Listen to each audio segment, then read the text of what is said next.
दोस्तों, न्यूमेरिकल की सीरीज जो मैं चला रहा था उसी कड़ी में ये अगला वीडियो लेकर के मैं आपके सामने उपस्थित हुआ हूँ। तो बने रहिए इस वीडियो के साथ लास्ट तक।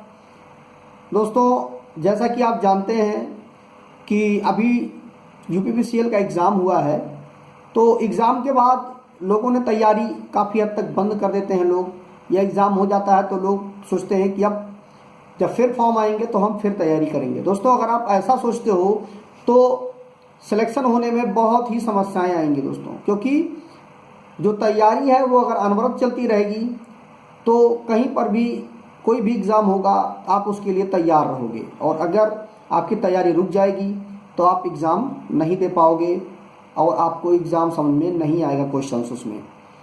तो बने रहिए इस वीडियो के साथ लास्ट तक। नमस्कार दोस्तों, मेरा नाम है आर.के. श्रीवास्तव और आप देख रहे हैं अपना ही चैनल टारगेट इलेक्ट्रीशियन। तो आइए आज कुछ नया सीख लेते हैं। तो देखिए, पहला प्रश्न है दोस्तों, अगर आपने पिछली वीडियोस को नहीं देखा है तो देखिए उसका लिंक मैंने डिस्क्रिप्शन में डाल दिया है। आप वहां पर जा करके पिछली सारी वीडियोस को आप देख सकते हो। न्यूमेरिकल के बहुत अच्छे और बेहतरीन प्रश्नों को बहुत ही आसान तरीके से सॉल्व करना सिखाया गया है। तो पहला प्रश्न है, एक कंडेंसर 280 वोल्ट 50 हर्ट्ज पर 4.4 एम्पियर धारा लेता है। कंडेंसर का मान पूछ रहा है। यह प्रश्न दोस्तों यूपीपीसीएल TG2 2014 में पूछा गया प्रश्न था। इसके ऑप्शन थे 70 माइक्रोफैरड, 65 माइक्रोफैरड और 50 माइक्रोफैरड, 50.50 माइक्रोफैरड। तो आइए सॉल्व करके देखते हैं कि कौन सा ऑप्शन हमारा सही होगा। तो देखिए, सबसे पहले हम देख लेते हैं कि हमें दिया क्या क्या गया है। दिया है voltage is equal to 280 volt, ये हमें दिया गया है। उसके बाद हमें आई का मान दिया गया है 4.4 एम्पियर, ये दिया गया है। और हमें फ्रीक्वेंसी इज इक्वल टू दिया गया है 50 हर्ट्ज, ये है। तो अब आइए देखते हैं, XC is equal to VC upon, ये V है दोस्तों,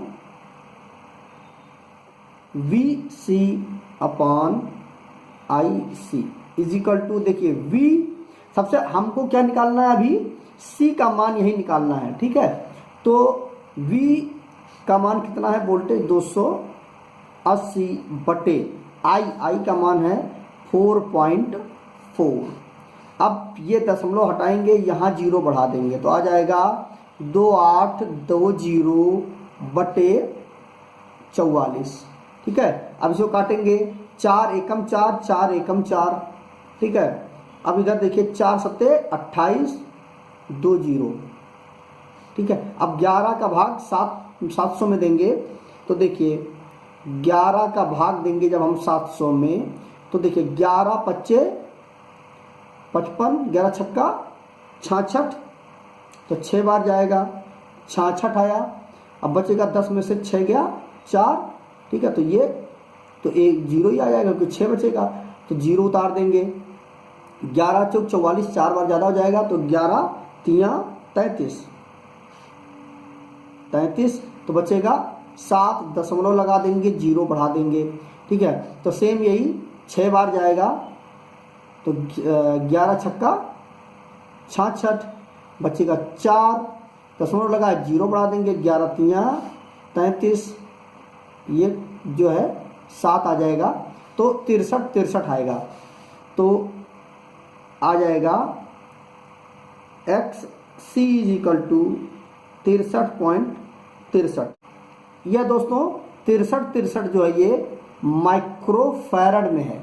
इसको जब हम फैरड में बदलेंगे तो देखिए 1 माइक्रोफैरड इक्वल टू 0.000000, मतलब 6 जीरो और 1 फैरड होता है। तो ये 63 का हो जाएगा 63.63 इंटू 10⁻⁻6। इसी को हम -6, क्योंकि जितने जीरो दशमलव किधर होंगे उस पर -6 -4 लगा करके एक उसको संख्या लिख देंगे, ठीक है। अब फार्मूला जो है हमारा XC is equal to 1/2 pi FC ये फार्मूला होता है। अब देखिए 1 अपान, देखिए 2 गुणे पाई का मान होता है 3.14 इंटू एफ का मान हमारा कितना निकला था, एफ का मान था हमारा 50, ठीक है, तो हम 50 यहाँ पे लिख देंगे, इंटू सी का मान हमने कितना निकाला है, ये सी का मान 63 इंटू 0.63 गुणे 10⁻⁻6 ये आ जाएगा। अब हम इसको सॉल्व करेंगे। देखिए 10⁻⁻6 के ऊपर लेके जाएंगे तो 10⁻+6 हो जाएगा, बटे 2 गुणे 3.14 गुणे 50 गुणे 63.63, ठीक है, इतना आ गया। अब हम देखिए 10⁻6 बटे, देखिए 2 चौक 8, ठीक है, और 2 एकम 2 और 2 तियां 6, कै अंक बाद दशमलव है, 2 अंक बाद दशमलव, यहाँ लगा दिया, गुणे। अब देखिए 50 से गुणा 63 में हम जब करेंगे तो देखिए सीधे 50 का करते हैं पहले, अरे सॉरी 5 का करते हैं, तो 5 तियां 15 के 5 हासिल 1, और देखिए 5 छक्का 30 और 1 31 के 1 हासिल 3 और 5 तियां 15 16 17 18 और बचा 1। अब 5 छक्का 30 और 1 31 हो गया, ठीक है। अब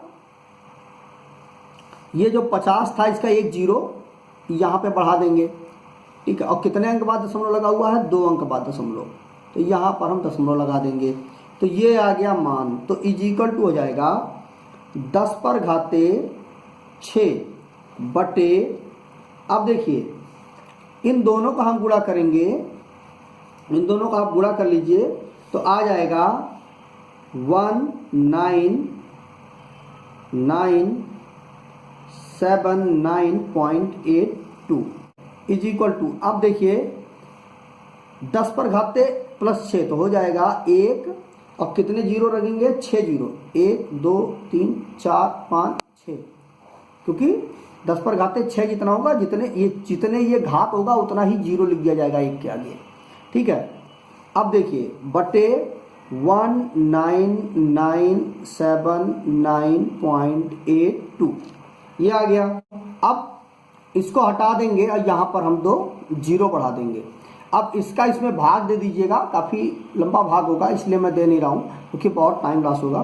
तो हमारा आ जाएगा 50 माइक्रोफैरड, और यही दोस्तों हमारा आंसर होगा। तो देखते हैं 50 माइक्रोफैरड कौन सा ऑप्शन हमारा सही है। देखिए 50 माइक्रोफैरड मतलब ऑप्शन हमारा सी सही है। तो आइए अगले प्रश्न पे चलते हैं। ये दोस्तों दूसरे प्रश्न पे आ गए।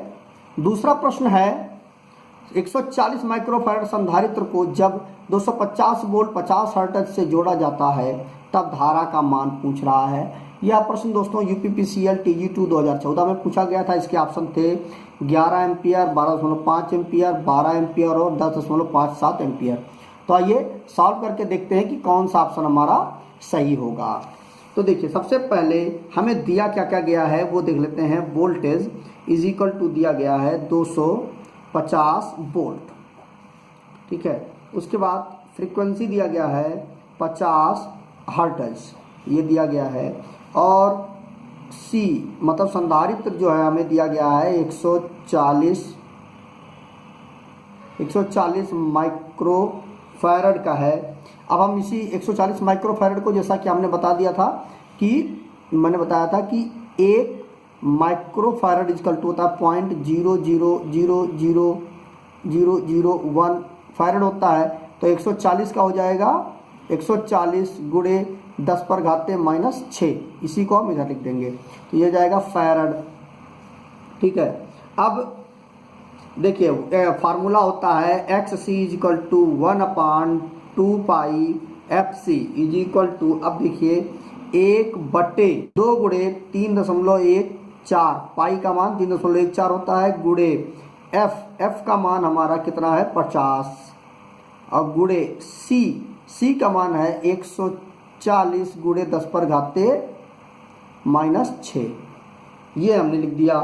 अब देखिए इस 10 पर घाते -6 को ऊपर ले जाएंगे तो 10 पर घाते +6 हो जाएगा, बटे 2 गुड़े 3.14 गुड़े 50 गुड़े 140, ठीक है। अब इसी को हम जब सॉल्व करेंगे तो 10 पर घाते +6 बटे, अब देखिए 2 चौक 8, 2 एकम 2 और 2 तिया 6, कितने अंक बाद दशमलव 2 अंक बाद दशमलव, गुड़े 14 पंचे 70, अब कितने एक जीरो ये और एक जीरो ये, 2 जीरो और बढ़ा देंगे, ठीक है, तो 7000 आ जाएगा।